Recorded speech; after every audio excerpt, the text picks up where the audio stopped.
अस्सलाम वालेकुम व्यूअर्स, कैसे हैं आप सब। उम्मीद करती हूँ बिल्कुल ठीक ठाक होंगे। निम्न पढ़ाई में आपको वेलकम कहती हूँ। और आज मैं एक और चीज़ का रिव्यू लेके आई हूँ। जैसे आपको पता है, मैं मुख्तलिफ प्रोडक्ट्स के रिव्यू आपके साथ शेयर करती हूँ। कभी मैं आपके साथ स्किन केयर टिप्स शेयर करती हूँ, होम रेमेडीज शेयर करती हूँ, और मैं आपके साथ जो है वो मेकअप टिप्स भी शेयर करती हूँ, मेकअप लुक्स भी शेयर करती हूँ। और इसके अलावा जो है मैं इंस्टा पे भी बहुत ज़्यादा एक्टिव होती हूँ। इंस्टा पे मैं छोटी छोटी वीडियोज़ देती रहती हूँ, जहाँ पे मैं लाइफ स्टाइल और बहुत सारे इंफॉर्मेटिव चीज़ें शेयर करती हूँ। आप मुझे इंस्टा पे भी फॉलो कर सकते हैं। तो आज मैं आपके साथ एक और चीज़ का रिव्यू लेके आई हूँ। जैसिका ब्रांड, आपने नाम लाजमी सुना होगा, पाकिस्तान में एक फेमस ब्रांड है। तो इसका एक नया फेशियल किट लॉन्च हुआ है, जो कि विटामिन सी का फेशियल किट है। तो अभी ट्रायल पैक आया है, साशे पैक में है, तो उसका मैं रिव्यू आपके साथ शेयर करने जा रही हूँ। आज ही मैं आपके सामने ही उसे ओपन करूँगी और आपके सामने ही यूज़ करूँगी, और देखेंगे उसका हमारी स्किन पे क्या इफेक्ट होता है। तो इस तरह के बॉक्स में जो है ये आया है। इसमें 7 जो है वो 7 इसमें साशे हैं, जिसमें इन्होंने स्टेप 1 जो है वो विटामिन सी ब्लीच क्रीम और एक्सीलेटर दिया हुआ है, और स्टेप 2 जो है ना वो एक्शन क्लेंजर दिया हुआ है। लेकिन हमेशा जो है हर फेशियल किट का जो रूल होता है, हर चीज़ से पहले, मेकअप से पहले, हर चीज़ से पहले आपको अपने जो फेस की जो है ना वो क्लेंजिंग करना होती है। ठीक है, तो सबसे पहले हम क्लेंजिंग ही यूज़ करेंगे। अगर इनका कोई और रूल है तो आई डोंट नो, लेकिन उन्होंने स्टेप 2 पे क्लेंजर लिखा हुआ है, डबल एक्शन क्लेंजर। लेकिन मैं सबसे पहले क्लेंजिंग यूज़, मैं अपना फेशियल पहले करती हूँ, मैं उसी तरीके से नॉर्मल अपना फेशियल करूँगी। तो इतने इतने साशे पैक हैं। ये पैक है, इनके ऊपर जो है वो लिखा हुआ है स्टेप 2, स्टेप 1 वगैरह वगैरह। इसके ऊपर स्टेप 2 लिखा हुआ है, ये फेशियल क्लींजर लिखा हुआ है इसके ऊपर, लेकिन हम इसे स्टेप 1 पे यूज़ करने जा रहे हैं। ठीक है, तो सबसे पहले इसे जो है वो कैंची के साथ कट कर लेती हूँ। इसको मैंने काट लिया, दोबारा से हम इसी तरह इसको सील पैक करके रख लेंगे। तो थोड़ा सा मैं क्लींजर ले लेती हूँ। तो मैं आपको बताती चलूँ कि 300 की ये किट मुझे मिली है, और 2 से 3 दफ़ा यूज़ हो जाएगी। ठीक है, इसकी विटामिन सी वाली ऑरेंज सी स्मेल है, और मैंने ये बहुत ज़्यादा डाल दिया। ठीक है, थोड़े से भी काम हो सकता था।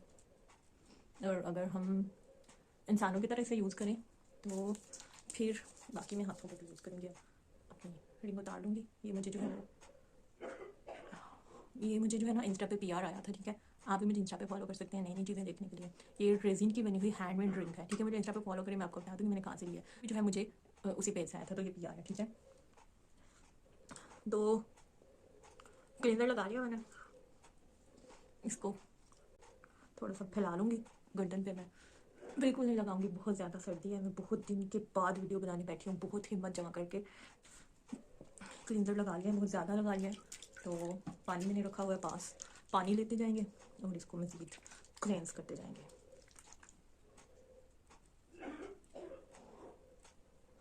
और कोई 10 मिनट तक जो है ना वो क्लेंजिंग करेंगे। ये आपका होता है ये टी जोन, जो सबसे ज़्यादा डस्ट को एब्जॉर्ब करता है। ठीक है, सबसे ज़्यादा एक्सप्लोरेटिव इसी एरिया में होती हैं, और सबसे ज़्यादा मेहनत हमें इसी एरिया में करनी चाहिए।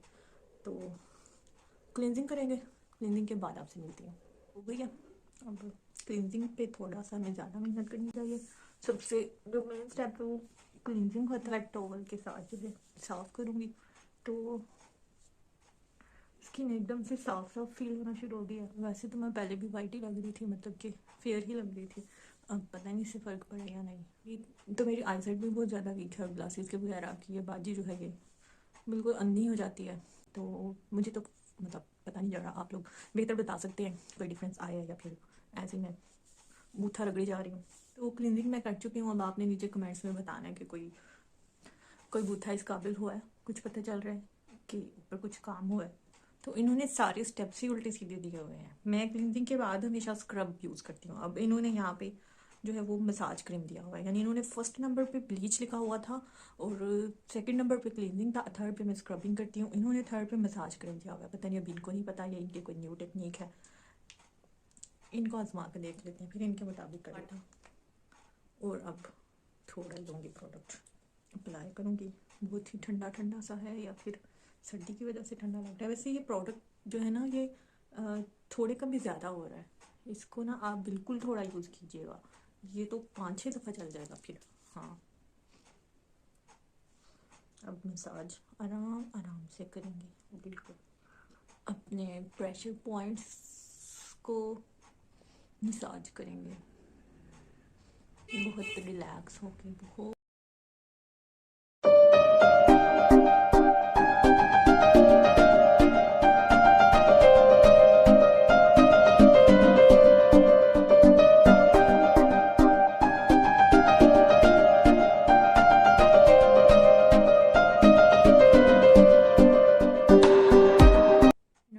लेती हूँ, 5 मिनट मसाज करते हैं।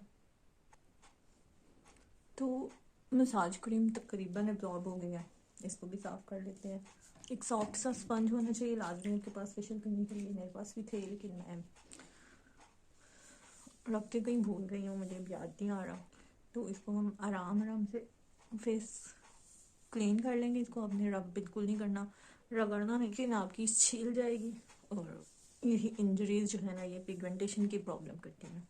तो फेस हमारा मज़ीद लाइटें मारने लग गया। अब जो 4 पे इन्होंने लिखा हुआ है, यानी 3rd नंबर पे हमारा स्क्रब है। मैं पहले से भी थोड़ा लूँगी।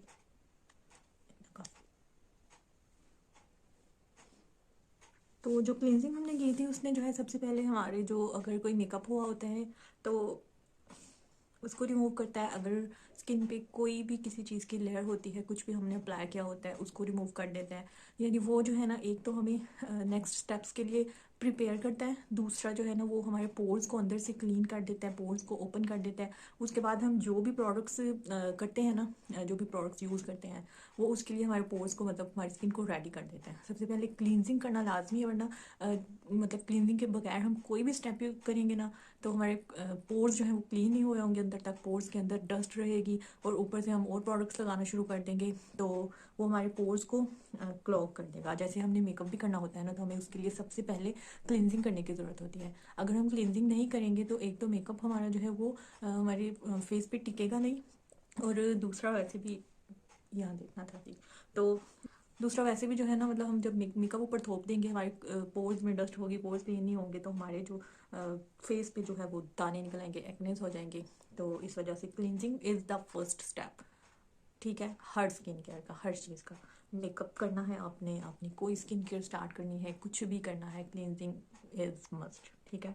तो पहले आपको क्लींजिंग करनी होती है कुछ भी करने से पहले। क्लींजिंग करने के बाद जो है आप फिर कुछ भी अप्लाई करते हैं तो वो फिर आपकी स्किन उसके लिए रेडी हो जाती है, मज़ीद अच्छे तरह से उसका बेनिफिट होता है, वरना फिर उसका नुकसान होता है। फिर जो हमने 2nd नंबर पे मसाज किया है वो ब्लड सर्कुलेशन को बढ़ाता है, स्किन को जो है वो हेल्दी करता है, हमारी स्किन के लिए लाजमी है ये भी। और फिर अब हम जो ये स्क्रबिंग कर रहे हैं, इससे हमारी डेड स्किन जो है वो रिमूव होगी। एक डेड स्किन की लेयर आ जाती है जिसकी वजह से हमारी स्किन रफ लगती है, उसमें कोई ड्राइनेस, कोई प्रॉब्लम्स हो जाती हैं, वो उस डेड स्किन की वजह से होती है। और ये स्क्रबिंग जो है वो उस डेड स्किन को रिमूव करेगी, और इसके बाद हमारी स्किन मोर फ्रेश और मोर हेल्दी दिखाई देगी। स्क्रबिंग हमें वीकली करनी चाहिए, और बहुत ही हार्श किस्म की स्क्रबिंग यूज़ बिल्कुल नहीं करनी चाहिए। वो मतलब हमारी डेड स्किन को रिमूव करती है, लेकिन इसका ये मतलब नहीं है कि आप स्क्रबिंग कर करके अपने फेस को बिल्कुल छील दें, ऐसा बिल्कुल नहीं करना। मतलब स्क्रबिंग आपने करनी है, लेकिन इंसानों की तरह, ठीक है, मतलब हौसले के साथ। तो स्क्रब ऐसा यूज़ करें जिसके पार्टिकल्स बहुत बड़े ना हों, जिसमें फिजिकल पार्टिकल्स ना हों, बहुत हार्श स्क्रब ना हो। आप जो है कोई भी फोमिक स्क्रब भी यूज़ कर सकते हैं, कोई भी स्मॉल पार्टिकल्स वाला, या फिर कोई जेल स्क्रब यूज़ कर सकते हैं, वो ज़्यादा बेनिफिशियल होते हैं। तो स्क्रबिंग से आपके पोर्स भी क्लीन होंगे और डेड स्किन रिमूव होगी, ब्लैक हेड्स का प्रॉब्लम नहीं होगा, एक्नी जो है वो भी नहीं होगी। लेकिन अगर आपके एक्नी हो रहे हैं, यानी इस टाइम पे एक्टिव एक्नी है आपके फेस पे, फिर आप स्क्रबिंग से बिल्कुल अवॉइड करें। फिर आप स्क्रबिंग नहीं करेंगे, वरना आपके दाने छिल जाएंगे, आपके मुंह पे स्पॉट्स आ जाएंगे। तो स्क्रबिंग जो है वो मेरी हो चुकी है। तो नेक्स्ट स्टेप पे जाने से पहले एक छोटी सी रिक्वेस्ट है आपके साथ, आप मेरी वीडियो को लाइक कर दें, क्योंकि रात के 1 बजे बैठ के मैं वीडियो बना रही हूँ, ठीक है, बहुत ज़्यादा ठंड है और बहुत मेहनत लगती है वीडियो बनाने में, और इस वजह से आप जो है मेरी वीडियो को एक छोटा सा लाइक दे दें, बिल्कुल फ्री है। और मज़ीद अगर आप अपना लव शो करना चाहते हैं तो फिर आप चैनल को सब्सक्राइब कर दें, नीचे सपोर्ट करें मुझे, आपके प्यार का बहुत शुक्रिया। चलिए अब नेक्स्ट स्टेप पे चलते हैं। तो 5 स्टेप इन्होंने लिखा हुआ है स्किन पॉलिश, ठीक है, यानी स्क्रब के बाद स्किन पॉलिश था। वैसे अगर आप ये सारी चीज़ें यूज़ नहीं करना चाहते तो आप जो है जस्ट क्लिनजिंग कर लें, स्क्रबिंग कर लें और फेस मास्क यूज़ कर लें। अगर ये 3 स्टेप भी आप करते हैं, आपकी स्किन केयर जो है ना वो मतलब कंप्लीट हो जाती है, ठीक है। वीकली आप ये 3 स्टेप्स यूज़ कर सकते हैं। इसके बाद अच्छा सा विटामिन सी का सीरम लगाइए, उससे पहले टोनर लगाइए और फिर अच्छा सा सीरम लगाइए और लिप बाम लगा लीजिए। मतलब ये आपकी टोटल स्किन केयर हो जाती है, ठीक है। आप ये सारा इतना ज़्यादा फेशियल नहीं करना चाहते तो आप जस्ट 3 स्टेप में जो है ना, इसे 3 स्टेप में से जो है ना कंप्लीट कर सकते हैं, ठीक है। तो ये स्किन पॉलिश इसे मैं ज़्यादा भी नहीं करूँगी, ठीक है, वरना मेरी स्किन जो है वो बहुत ज़्यादा सेंसिटिव है। तो स्किन पॉलिश जो है ये भी थोड़ी सी हार्श होती है, स्क्रब तो पार्टिकल्स वाला होता है, सैंडी सा इसका मटेरियल होता है, यानी ये फेस को थोड़ा सा हार्शली क्लीन करता है। थोड़ा थोड़ा सा पानी लगाऊंगी और इसको हल्के हल्के से रब करूंगी, जेंटल। और ज़्यादा फोकस जो है वो यही टी जोन पे है। मेरे ये नोज़ एरिया पे ब्लैक हेड्स होते हैं, तो ये और ये जो है ना एरिया, यहाँ पे मेरा ज़्यादा फोकस है। बाकी जो है वो एक ये सारा टी जोन में आता है, ठीक है। यहाँ अंडर लिप्स भी जो है ना वो आपका एरिया काफ़ी ज़्यादा एक्नी को मतलब ये प्रोड्यूस करता है, यहाँ पे ब्लैक हेड्स भी हो जाते हैं। मोस्टली लोगों का यही एरिया जो है ना वो ज़्यादा प्रॉब्लम क्रिएट करता है। तो स्किन पॉलिश करने के बाद जो है ना मैंने अपने फेस को साफ़ कर लिया है। इसके बाद का जो स्टेप इन्होंने बताया ना वो स्किन ब्लीच है। वैसे मुझे कोई भी ब्लीच सूट नहीं करती, लेकिन मैं ट्राई करने के लिए इनकी ब्लीच लाजमी लगाऊंगी। लेकिन अभी फेस पे बहुत ज़्यादा जो है ना वो रबिंग हुई है, यानी कि रगड़ाई हुई है, तो थोड़ा सा मैं स्किन को रेस्ट दूंगी। इन्होंने कोई टोनर वगैरह नहीं दिया हुआ इसमें, तो मैं जो है ना उसकी जगह ये रोज़ वाटर अपने फेस पे स्प्रे करूँगी। इसको मैं एज अ टोनर यूज़ कर रही हूँ। इसके बाद फिर हम ब्लीच लगाएंगे।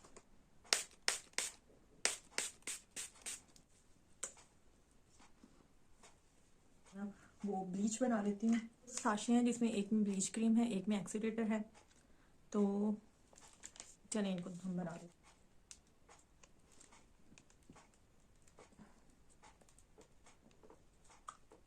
इतनी सी क्रीम डाल दिया मैंने, तो 1 टीस्पून मैंने क्रीम डाली है, और इसमें मैंने हाफ टी स्पून से कम जो है ना वो पाउडर डाला है। थोड़ा सा इसमें रोज़ वाटर स्प्रे करूँगी, फिर हाफ टी स्पून, और इसको मैं ब्रश की हेल्प से मिक्सी कर लूँगी। तो ये बहुत ही क्रीमी सी, बहुत ही स्मूथ से फॉर्म में आ गई है, बहुत स्मूथ सा इसका पेस्ट बन गया, तो फोमी सी ये बन गई है, ठीक है। तो ये हो गई है, इसको अप्लाई कर लेते हैं। अब मैं जो है वो मिरर पकड़ूंगी और मिरर में देख के लगाऊंगी। पहले हम इन एरिया में अप्लाई करते हैं, ठीक है। यहाँ पे हमारे ज़्यादा हेयर होते हैं और ये होते भी हीट है, तो इस एरिया में लगाने के बाद हम वैसे ये मैंने ब्लीच भी बिल्कुल थोड़ी सी डाली थी और ये भी काफ़ी ज़्यादा हो गई है, तो इस एरिया में लगाएंगे। उसके बाद जो है ना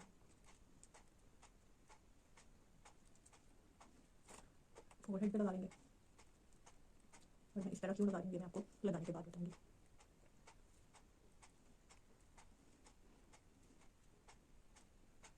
फोरहेड के बाद में नोज एरिया पे आ गई, अब तक मैंने इस एरिया को टच नहीं किया। अब हम यहाँ पे लगा लेंगे, और अब मैं जो है ना अंडर आइज लगा रही हूँ इस एरिया में। इस एरिया में मैंने एंड में क्यों लगाई है, क्योंकि ये एरिया हमारा जो है ना सबसे ज़्यादा सेंसिटिव होता है। यहाँ पे सबसे एंड में लगाते हैं और सबसे पहले इसे साफ कर देते हैं। अगर किसी की स्किन इतनी सेंसिटिव नहीं है तो वो जैसे चाहे लगा सकते हैं, लेकिन ये सबसे पहले इस जगह पे एलर्जी या फिर रैशेस होते हैं। कि सारी ब्लीच को मैं 5 मिनट में उतार दूँगी, क्योंकि मैं इससे ज़्यादा बेयर नहीं कर सकती। वैसे आपने नेक एरिया को बिल्कुल इग्नोर नहीं करना, बैक नेक को इग्नोर नहीं करना। मैं इग्नोर कर रही हूँ क्योंकि भाई ठंड है, तो बाकी जो बच गई उसे मैं हैंड्स पे लगा दूँगी, क्योंकि ज़ाया तो कुछ नहीं करना चाहिए। ये थोड़ी सी ब्लीच की भी बहुत ज़्यादा बन गई है, मीन्स ये ऐसी प्रोडक्ट है कि जो जिसमें बरकत है, जो फैलती जाती है। अगर आपकी स्किन इतनी सेंसिटिव नहीं है तो आप इसे लगा के जब तक आपके बाल पूरे गोल्डन नहीं हो जाते तब तक आप इसे मत उतारिए। पॉलर्स में भी ऐसे होते हैं, लेकिन मैं पॉलर में इसी वजह से नहीं जाती, और खुद भी लगाऊँ तो मैं 2 से 5 मिनट में ब्लीच उतार देती हूँ। और मैं सिर्फ तभी लगाती हूँ जब मैंने किसी फेशियल किट का रिव्यू करना हो और वीडियो बनानी हो, सिर्फ तभी लगाती हूँ। और उसके बाद मेरे फेस पे जो है वो रेड कलर के बम्स बन जाते हैं, और फिर बहुत ज़्यादा बर्निंग होती है, बहुत ज़्यादा इचिंग होती है, और फिर मुझे भुगतना पड़ता है। लेकिन मैं जस्ट रिव्यू करने के लिए जो है वो फिर भी हर दफ़ा यूज़ करती हूँ ब्लीच। चलिए मैं हाथों पे लगा लूँ, फिर मिलती हूँ। मैंने जो है वो 4-5 मिनट के बाद उतार दिए, हैंड्स से भी उतार दिए। डिफरेंस जो है वो आप देख लें। तो अब जो है लास्ट स्टेप रह गया, जो कि मास्क का है। तो एक दफ़ा फिर मैं आपसे रिक्वेस्ट करना चाहती हूँ कि वीडियो को लाइक लाजमी कीजिएगा, चैनल को सब्सक्राइब कर दें ताकि आपको मेरी हर आने वाली वीडियो का नोटिफिकेशन मिल सके। बेल आइकन को प्रेस कीजिएगा इस काम के लिए। मेरे चैनल के साथ बने रहिए अच्छी अच्छी इन्फॉर्मेटिव वीडियो देखने के लिए। मास्क लगा लेते हैं, और हर स्टेप के साथ जो है वो मेरे फेस पे लाइटें बढ़ती जा रही है। मेरे ख्याल में मुझे रिंग लाइट की ज़रूरत नहीं पड़ने वाली, तो अब मास्क लगा लेती हूँ। फिर से ज़्यादा हो गया, तो अब मेरे पास ब्रश जो है वो मैंने ब्लीच के लिए यूज़ कर लिया। दूसरा ब्रश मेरा अकड़ा पड़ा हुआ है, क्योंकि उससे मैंने जो है ना वो टाइटनिंग मास्क अप्लाई किया था फेस पे, तो उसके बाद जो है ना मैं उसको टाइम से धोया नहीं था और वो ज़्यादा टाइट हो गया। मतलब मेरा फेस जो करे मैंने टाइम से धो लिया था, वरना मेरा फेस भी जो है वो उसके जैसा हो जाता। तो वो अब बहुत ही ढीठ हो गया, मतलब अकड़ आ गया उसमें बहुत ज़्यादा। तो वो अब ठीक नहीं हो रहा, तो अब हाथों के साथ ही काम चलाना पड़ेगा। मास्क लगा देती हूँ, जब तक ड्राई नहीं होता तब तक हम बैठे रहते हैं इंतज़ार में। जब ये ड्राई हो जाएगा तो फिर मिलते हैं आपसे। और मास्क लगाते हैं इसलिए हैं कि आपके जो पोर्स मतलब ओपन हो चुके हैं, इससे पहले हमने इतना काम किया था, इस पर इतना कुछ किया, पोर्स हमारे ओपन हो गए हैं। तो अब जो है ना मतलब उनको क्लीन कर लिया हमने, उनका काम जो है ना वो निकल गया। तो अब पोर्स को हमने श्रिंक भी करना है, उनको मतलब थोड़ा क्लोज तो नहीं हो सकती, श्रिंक करना है उनको, उसके लिए लास्ट में मास्क लगाना जरूरी होता है। अगर पूरा फेशियल कर ले मास्क ना लगाएं आप, लास्ट में आप ऐसे ही छोड़ दें, फिर आपके पोर्स ओपन ही रहेंगे, मतलब ज़्यादा ओपन रहेंगे। और फिर जितनी डस्ट होगी जितनी डर्ट होगी वो सारी अंदर जाके और आपके फेशियल का कोई फ़ायदा नहीं होगा। तो इसलिए लास्ट में मास्क लगाना ज़रूरी होता है, ये पोर्स को श्रिंक करने के लिए, ठीक है। वो मास्क को मैंने जो है वो वॉश कर लिया है, तो रिजल्ट आपको नज़र आ रहा होगा। रिजल्ट उसी टाइम शो नहीं होता, रिजल्ट एक दो दिन में जो है वो आना शुरू होता है। और आप जो है रिजल्ट देखने के लिए मुझे इंस्टा रील्स पे देख सकते हैं, वहाँ पे आपको रिजल्ट शो होगा। उसके लिए आपको मुझे इंस्टा पे फॉलो करना होगा, लिंक जो है वो नीचे डिस्क्रिप्शन बॉक्स में दे दूँगी। तो जब आप फेशियल करते हैं मुझे ये बताती चलूँ कि ये जो है फेशियल ये 300 का ट्रायल पैक मिला मुझे, और इसमें कोई भी हार्श केमिकल नहीं लगा। मुझे मास्क लगा के हल्की सी चुभन हुई थी, लेकिन बहुत कूलिंग इफेक्ट भी आ रहा है, और धोने के बाद जो है ना वो बिल्कुल ठीक हो गया। वैसे भी हमारा जितना ठंडा पानी है ना, मेरा मुँह बिल्कुल सुन्न हो गया, तो अगर कुछ बर्निंग हो भी रही थी उसके साथ बिल्कुल सेट हो गई है। तो फेशियल के बाद वैसे भी आपको ना ठंडे पानी के साथ मुंह धोना चाहिए। ठंडा पानी जो है ना वो आपके पोर्स को श्रिंक कर देता है, गर्म पानी पोर्स को ओपन कर देता है। और अगर गर्म पानी से मुंह धोएंगे वो सारे पोर्स ओपन हो जाएंगे और फिर कोई फ़ायदा नहीं होगा फेशियल करने का। तो एक मैं बहुत ही इंपॉर्टेंट बात आपको बताती चलूँ कि जब आप फेशियल करते हैं ना, तो आप अपने लिप की केयर भी लाजमी कीजिए। मतलब कि इतने सारे केमिकल्स यूज़ करने के बाद जो है आपके लिप्स जो है वो डैमेज हो सकते हैं। तो मैं लिप की स्क्रबिंग कर लूँगी, इसके लिए मैं ओरिफ्लेम का जो है वो लिप स्क्रब यूज़ करूँगी। ये smoothing lip mask and scrub है, ठीक है। ये मास्क भी है और स्क्रब भी है, इसे मैं लगाऊंगी। बिल्कुल एक पी साइज ये जेल स्क्रब है। लगाने के बाद 30-40 सेकंड के लिए रब करूँगी और फिर 1-2 मिनट के लिए छोड़ दूँगी। इसका शुगरी सा टेस्ट है, स्वीट टेस्ट है। स्क्रब जो लगाया था उसे वाइप ऑफ कर दिया, और अब मैं जो है वो फ्रेश एंड जॉय की लिप बाम लगा लेती हूँ। ये मैं वैसे भी यूज़ करती हूँ, आपको मैं जो है वो ऑलरेडी शेयर किया हुआ है मैंने। तो मेरे पास वैसे बहुत सारी लिप बाम्स हैं, तो आगे जो है मैं फ्रेश एंड जॉय की लगा देती हूँ। ये पिंकी सी लुक देती है और वैसे भी आपके लिप्स को नरिश करती है, मॉइस्चराइज करती है, और उनकी अगर पिगमेंटेशन हो गई है तो किसी हद तक उसे भी रिमूव करती है, अगर आप बहुत रेगुलर है इसे लगाने में। बाम लगा लिया और अब जो है वो लगे हाथ में अपना ऑर्गेनिक ट्रैवलर का विटामिन सी का सीरम लगा लेती हूँ, क्योंकि नाइट तो हो चुकी है और ये मेरी नाइट रूटीन में शामिल है। मैं और कुछ नहीं लगाऊंगी इस टाइम, क्योंकि मुझे नहीं पता, मैंने बहुत ज़्यादा जो है वो फेस पे रबिंग वगैरह की हुई है, तो कोई चीज़ रिएक्शन ना कर दे, मैं जस्ट ये सीरम लगाती हूँ। तो ये थी मेरी आज की video, Jessica vitamin C facial kit का रिव्यू आपके साथ मैंने शेयर किया है। आपको ये साथ बहुत सारी छोटी छोटी टिप्स शेयर की हैं, काफ़ी सारी बातें शेयर की हैं, और आपने अगर मेरी वीडियो पूरी देखी है तो आपका बहुत बहुत शुक्रिया। और लाजमी जो है वीडियो को लाइक कर दे, चैनल को सब्सक्राइब कर दे, मुझे इंस्टा पे फॉलो कीजिएगा, मुझे अपनी दुआ में याद रखिएगा, मुझे सपोर्ट कीजिए। Thanks for watching my video. अल्लाह हाफिज़।